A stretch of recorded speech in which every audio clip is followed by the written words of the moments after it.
Assalamualaikum warahmatullahi wabarakatuh. Terima kasih rekan-rekan sudah menyempatkan waktunya. Di sini saya akan berbagi praktik baik tentang hisab, hidup sehat dan bugar. Jadi kita diingatkan untuk selalu berhidup sehat dan bugar. Sini saya akan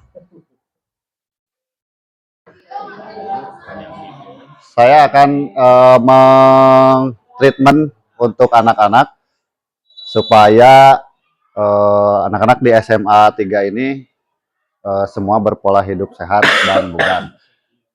Latar belakangnya, kebugaran jasmani bukan sekedar tren belaka, melainkan kebutuhan mendasar bagi setiap individu. Jadi sejak zaman dahulu juga manusia telah beraktivitas untuk berburu, mengumpulkan makanan, ya, bertahan hidup. Nah, di dalam situnya ada cara untuk hidup sehatnya juga. Namun dengan semakin bertambahnya atau bertambahnya zaman, ya, sekarang lebih ke zaman modern, ya, gaya hidup sehat dan aktivitas fisik itu sedikit menurun karena sudah berbagai macam teknologi muncul untuk lebih meminimalisir atau menginstankan lah ya segala gerak kita.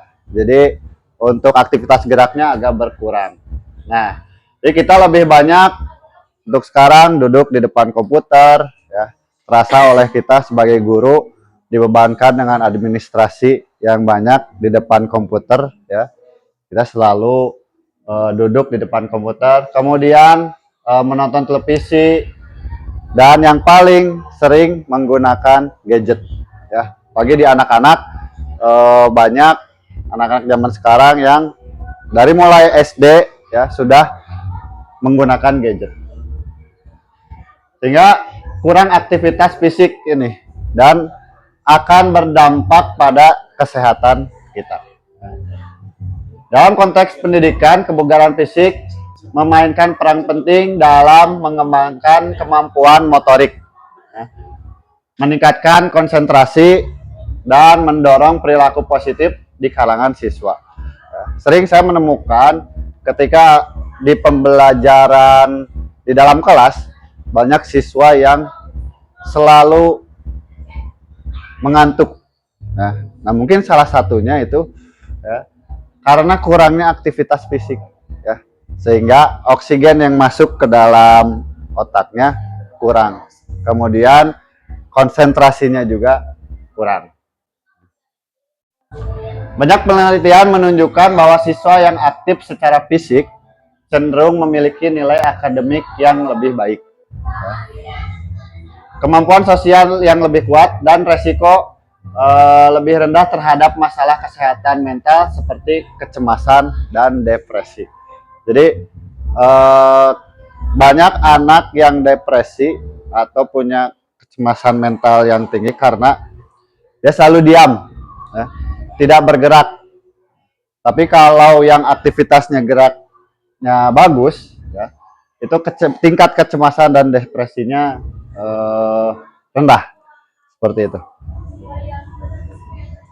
Nah, kemudian tujuan proyek ini bertujuan untuk memberikan pemahaman pentingnya menjaga kebugaran jasmani dan kesehatan diri bagi siswa khususnya dan bagi masyarakat luas pada umumnya. Ya, mungkin bisa guru-guru di sini juga mengikuti ya proyek ini untuk menjaga kebugaran serta mampu menerapkan budaya hidup sehat dalam kehidupannya sehari-hari. Selanjutnya, siswa merancang program latihan fisik yang dilakukan di rumah atau di lingkungan sekitar rumah. Ya, bisa di sekolah juga.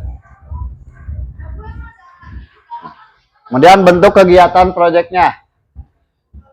Satu siswa membuat program latihan fisik kebugaran jasmani sesuai dengan minat dan kebutuhan siswa. Jadi nanti saya akan ditawarkan, ya, minimalnya seperti ini. Nanti siswa bisa memilih karena setiap siswa itu berbeda-beda kemampuan fisiknya gitu. Jadi ada kemampuan fisiknya yang bagus, ada yang tengah-tengah, ada yang kurang gitu. Jadi yang kurang tidak akan sama dengan yang beraktivitas fisik yang bagus. Kemudian yang kedua, siswa melakukan latihan fisik sesuai dengan program latihannya yang sudah dirancang. Kemudian yang ketiga, membuat poster tentang pentingnya olahraga atau tentang pola hidup sehat. Nah, ini contoh program latihan fisik kebugaran jasmani. Terlihat tidak? Terlihat, Pak. Nah, ini contohnya. Misalkan hari Senin, ya. Hari Senin 23 Desember 2024. Nah, materi latihannya mulai dari pemanasan, ya. Ada push up, ada sit up, kemudian ada squat jump, ya. Setelah itu selesai bisa kemudian calling down. Nah, push up-nya bisa 3 set kali 1 menit atau 30 detik bisa, ya. Kemudian per setnya dibagi jeda istirahat. Misalkan setelah 30 detik, ya, push up, nah istirahat dulu selama 10 detik, ya, baru dilanjutkan kembali seperti itu. Kemudian tujuannya meningkatkan kekuatan otot, ya, karena push up, sit up, squat jump itu masuknya kekuatan otot. Nah, tempat latihannya bisa dipilih, nah, mau di rumah, ya, kemudian mau di sekolah. Nah, kalau di sini dicontohkannya di rumah. Nanti ada keterangannya terlaksana atau tidak terlaksana. Ya.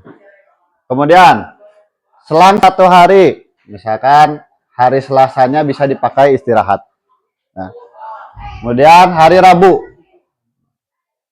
Rabu pemanasan, kemudian senam ritmik ringan, satu lari berkelok-kelok, lari bolak-balik, falling down. Nah, ini tujuannya untuk meningkatkan kelincahan, ya, atau agility. Ya. Sama tempat latihannya bisa di mana saja. Ya. Kemudian terlaksana atau tidak terlaksana. Kemudian hari Kamis pemanasan ada, kemudian lari, jogging selama 30 menit. Itu tujuannya untuk daya tahan jantung dan paru. Ya.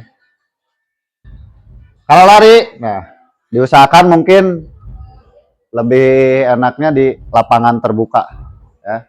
Jadi bisa di sekitaran komplek, ya, sekitaran rumah, atau di lapangan mungkin di sini di alun-alun Cibatu bisa seperti itu.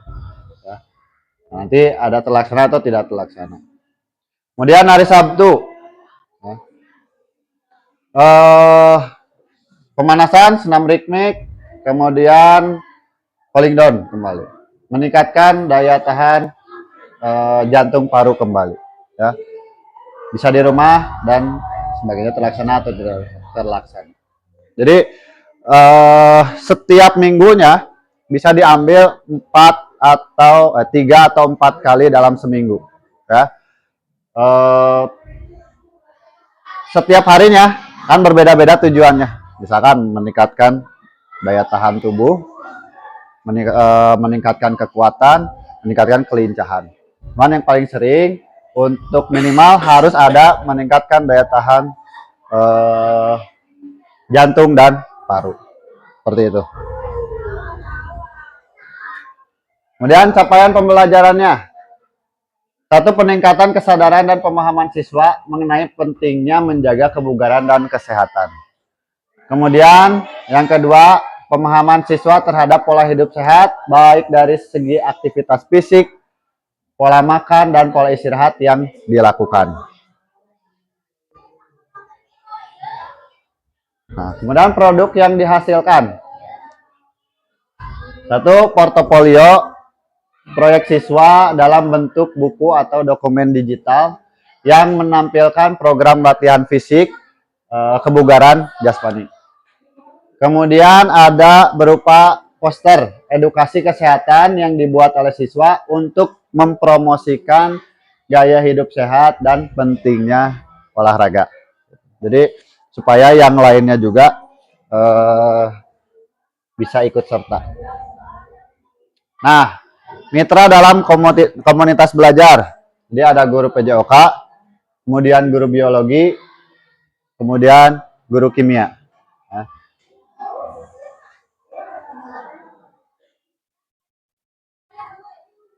aset yang dimiliki, satu sudah pasti manusia, ya. Sumber daya manusia yang dimiliki meliputi peserta didik, kemudian guru yang diharapkan mampu berkolaborasi dalam melaksanakan proyek ini. Kemudian sarananya, sarana prasarana yang dimiliki sekolah dirasa cukup. Alhamdulillah di sini sudah dirasa cukup mengenai prasarana dalam bidang olahraga untuk dapat membantu siswa dalam melaksanakan proyek ini. Kemudian aset sosial, hubungan yang baik antara guru juga peserta didik diharapkan mampu bersama-sama mensukseskan kegiatan ini.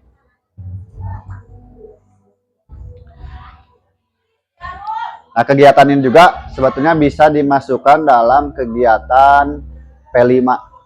Ya. Nanti mungkin bisa berkoordinasi dengan pembina OSIS.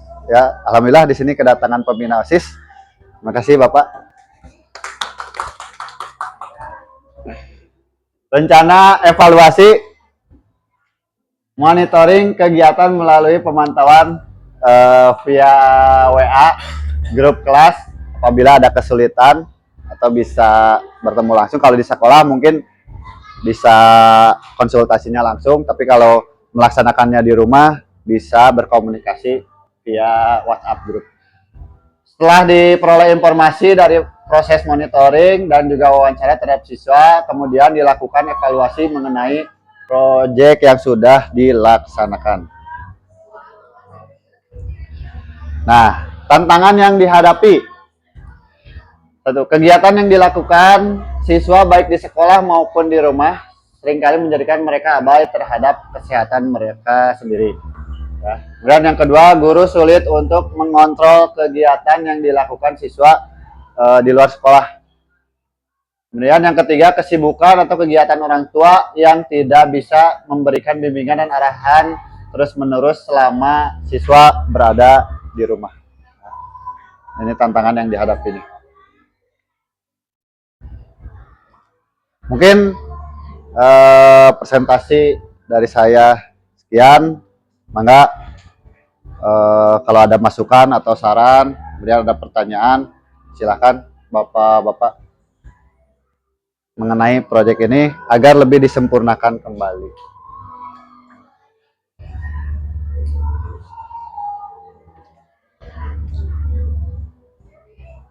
Yuk. Cukup? Oke, terima kasih rekan-rekan semua. Mudah-mudahan rekan-rekan juga bisa membantu saya dalam berkontribusi dalam kegiatan proyek ini. Ya, mungkin cukup sekian presentasi dari saya. Kurang lebihnya mohon maaf. Terima kasih. Assalamualaikum warahmatullahi wabarakatuh. Waalaikumsalam.